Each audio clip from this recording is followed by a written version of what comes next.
Good morning, good afternoon, and good evening. I am Hunter Jr., the truth and not a rumor. This is the Surround Sound Podcast. So glad that you and yours could come and hang out with me and mine for just a few minutes of your week. First off, let me say happy Black Music Month. Second, happy Juneteenth. And thirdly, of course, happy Father's Day. We plan to connect with all three of those thought processes on this week's show. We have a very special guest down I-40, Memphis, Tennessee, to be exact. Whitehaven High School's two-time state championship winning head coach, Mr. Rodney Saulsberry. We'll bring him on in just a second, and we'll get this thing started. Well, first up, a lot is going on in regard to coaching ranks, and of course, we'll definitely talk to Coach Saulsberry about coaching. But when it comes to coaching in the professional ranks, we have two coaches that one has continued in Coach Mike Tomlin there in Pittsburgh. He's continued, got an extension with those Pittsburgh Steelers. And then we have another coach that thought about going to the NBA. However, he remained loyal to the institution. That's right, Connecticut Huskies head coach Dan Hurley. So right there is the apex or the antithesis of our conversation with Rodney Saulsberry, understanding what it takes to be successful as a head coach, but he is a father also, and trying to see are there any corollaries to being just an all-around great husband, great father, and great human being. We'll see right now. Can we go ahead and bring on Coach and get this thing started? All right. There we go. What's going on, Coach? Hey, what's going on, Rude? How you doing? Hey, I'm great, my brother. So glad to have you on, man. You have been a busy brother the first 6 months of 2024, no? Yes, been rocking and rolling. God has been good. Indeed, man. You have a lot of different hats.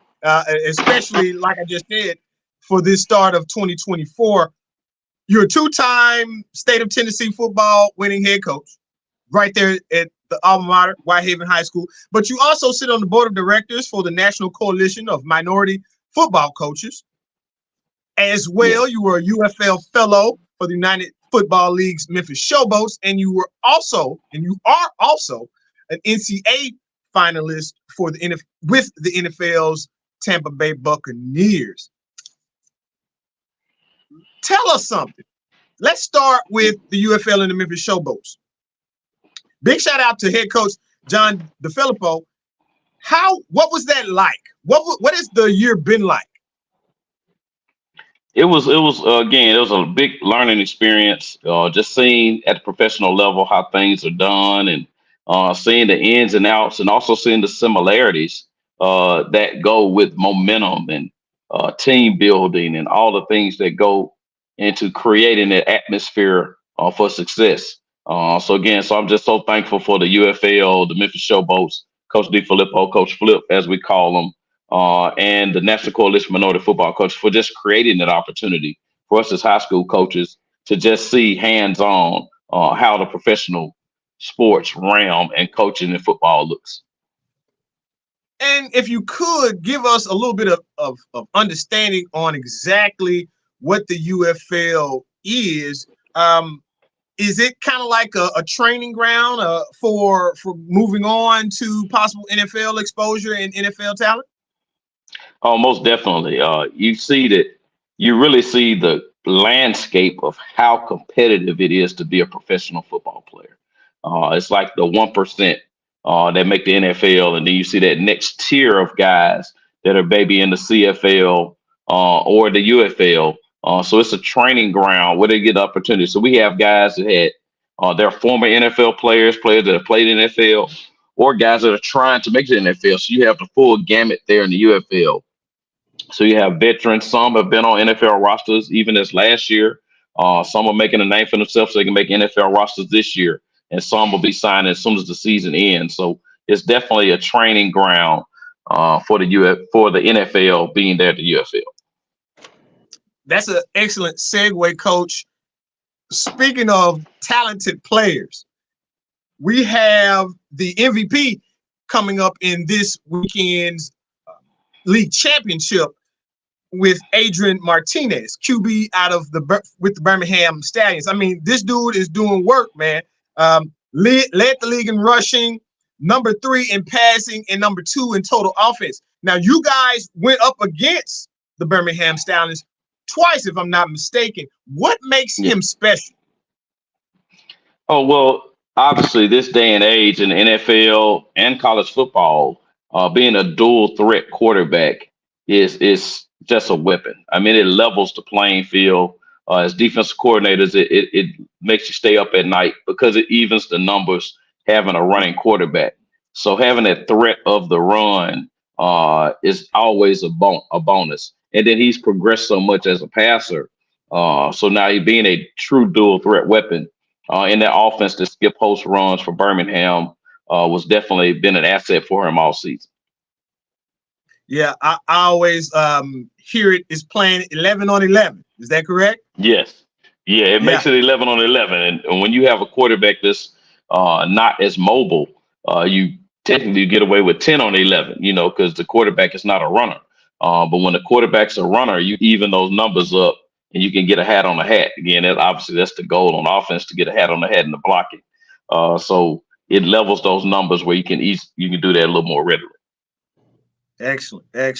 As far as offensively, like I said, the Birmingham Stallions, they're 9-1. They're at the top of the UFL's league there. Now, the team that they'll be playing, many think that it was an upset against the St. Louis Battlehawks and A.J. McCarron. We got the San Antonio Brahmas. They only had one all-UFL player in offensive lineman Cole Lavallo.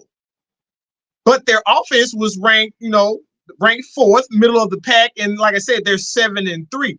You faced them once. What can we look forward to with that offense? Well, the big thing is that they're an explosive team. That's really where you see the momentum of our season with the Memphis Showboats. We played them the second game of the year, and we started off really, really well, and we had the lead. But they have some explosive players. And in the fourth quarter, I mean, they came back, and it was like that's one of the things that lends to the rules of the UFL.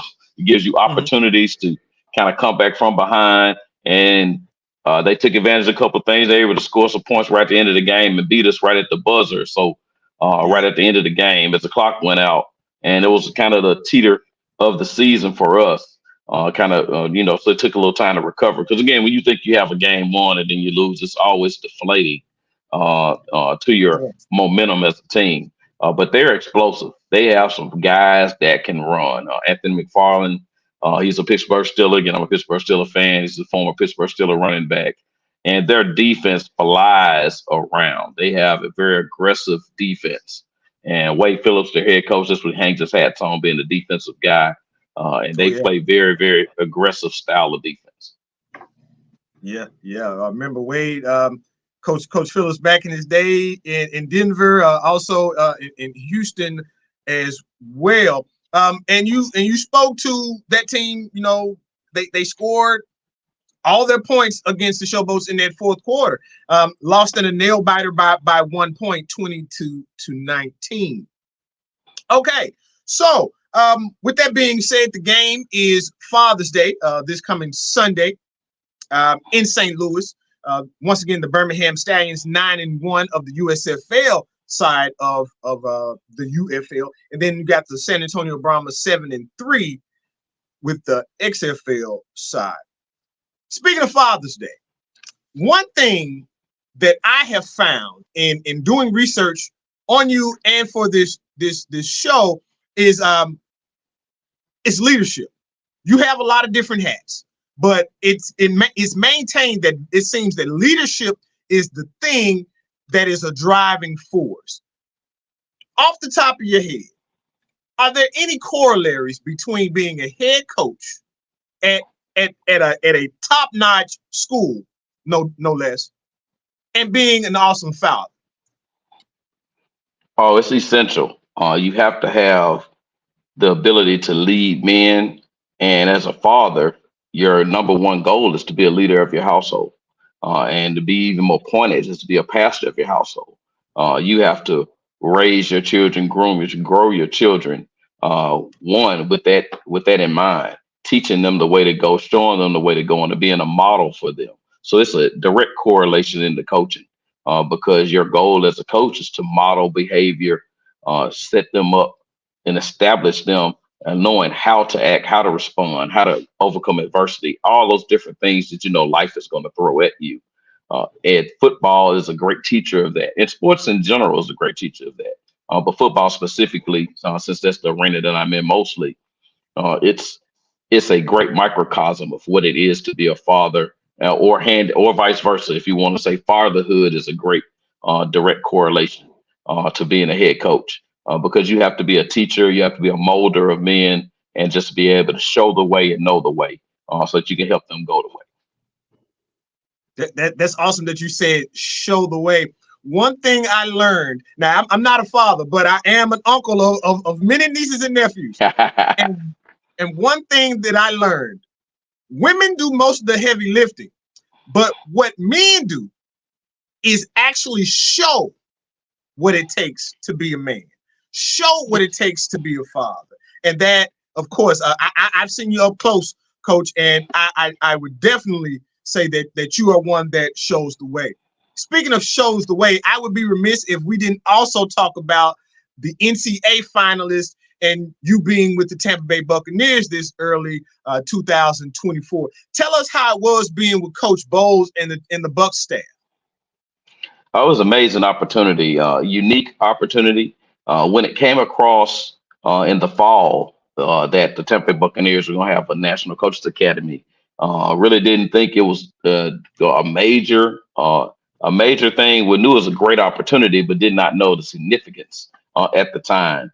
But as we went through the process and saw how rigorous a process it was a very detailed process. I really am so enamored with the way that they went about the process. The whole interview process, the application process was very thorough and unique in detail. So going through that process was an amazing, just to go through it and to see what the expectations were at the NFL level. So again, hats off to the Tampa Bay organization for just spearheading this, because it's the first time it's been done that way. They have fellowships and everything with NFL, but it's the first time someone actually had an academy. Then realizing that they selected 25 finalists out of 1,500, 1,600 applications, that made it even more unique. Like, man, that was a unique group. And now they're going to select 5 out of the 25 to even move forward even further with the organization. So again, and Todd Bowles is a great guy. I mean, he really, really, really is a great guy. And the way that he structures his staff, the way that he runs the team, the way that he runs the football operations, and all the people he have around them, it was just amazing opportunity to see the cohesiveness of their staff. And again, the way that he goes about things, and just to see the different dynamics that they have along their staff, young, old.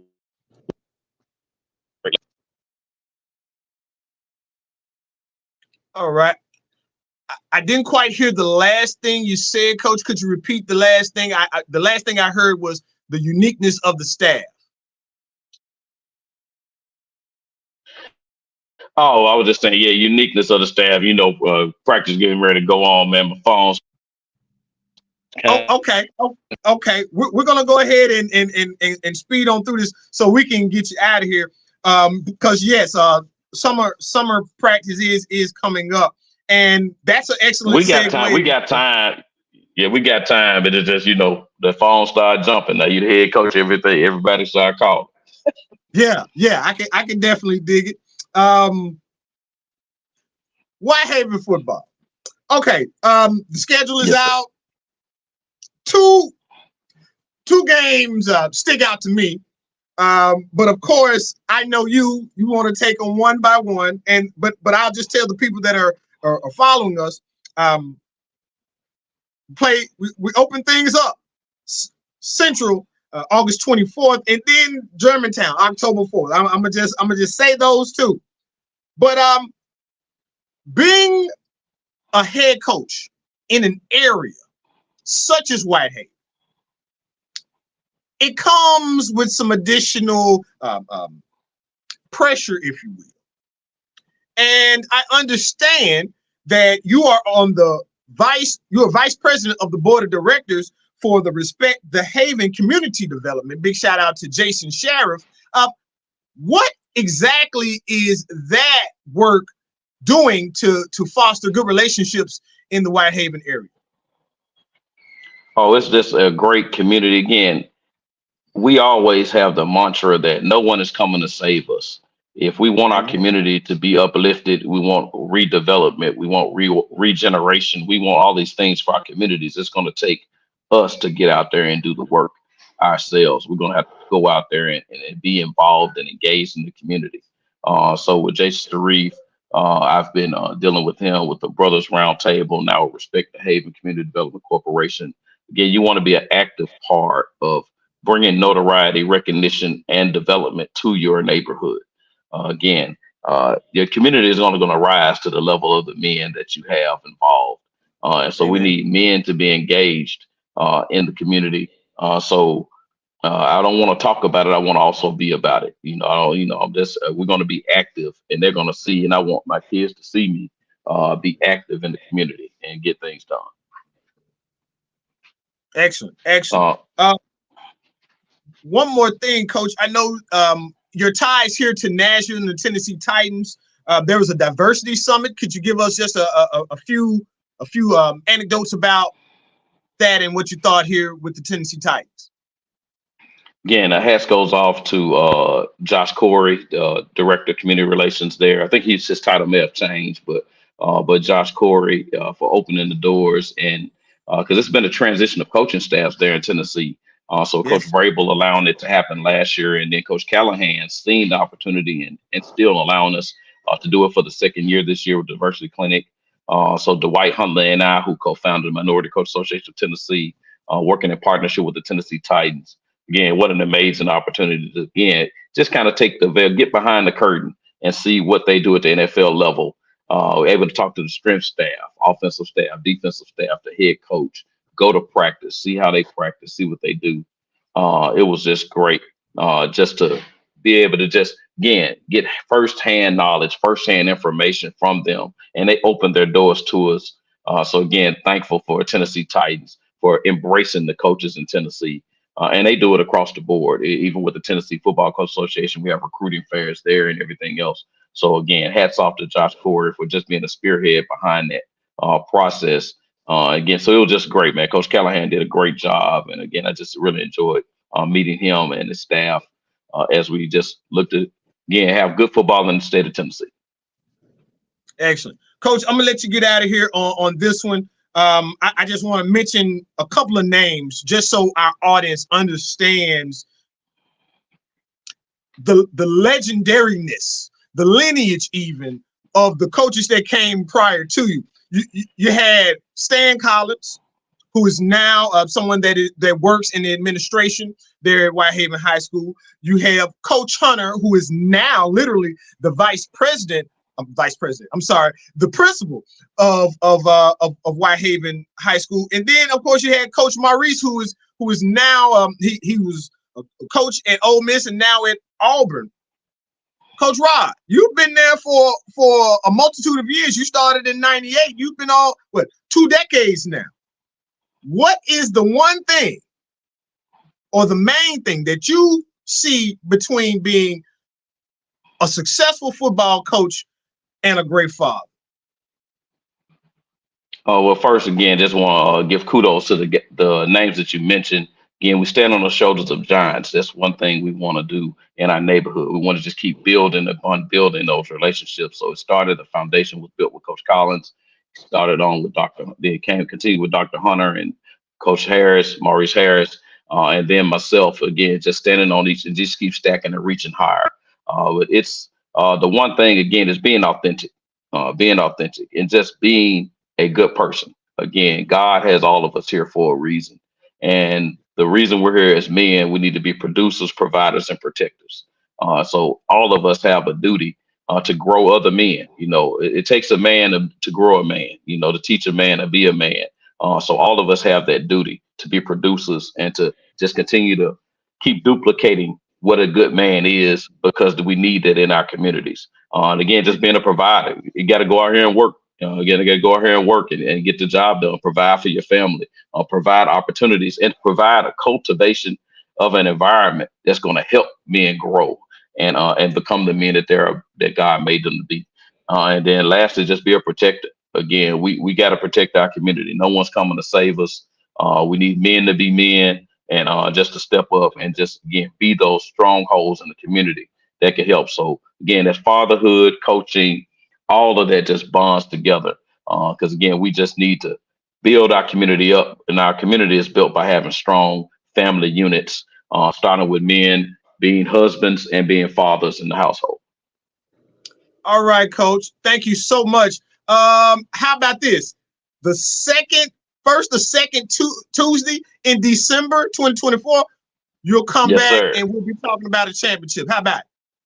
Hey, how about it? Let's make it happen, man. I say, in order for a vision to come true, you got to see it, and you have to see it and believe it. And we got faith. God is good, and that's what we're working towards.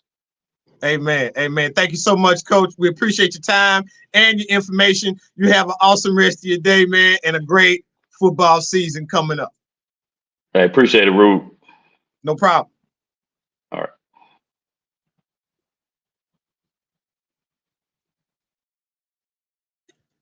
All right. Once again, that was two-time champion head football coach of the mighty Whitehaven Tigers down there in Memphis, Tennessee, Coach Rodney Saulsberry. If there's one thing that I know about Coach, is he always frames things as a means to an end. And what does Coach mean by that? Well, he always and often says that we have to use education to further where we're going. And as you've heard here in this interview, that's definitely what's going on in Whitehaven. He always talks about standing on the shoulders of those that came before you. And one thing I know about the three guys that came before him is they understood what it meant to have student athletes. They understood that student comes first for a reason. Coach Saulsberry has put players into Power 5 schools, Group of 5 schools, D1, HBCU, you name it, NFL, UFL, even north of the border in the CFL. This guy's doing a great work. Make sure you support him. Make sure you support your school and the schools that you are an alma mater of. Thanks so much to Coach Saulsberry for his time and his information. For everyone here at the Surround Sound Podcast, once again, I am R. Hunter Jr., the truth and not a rumor. And in the words of the scholar Jerry Springer, be good to yourself and each other.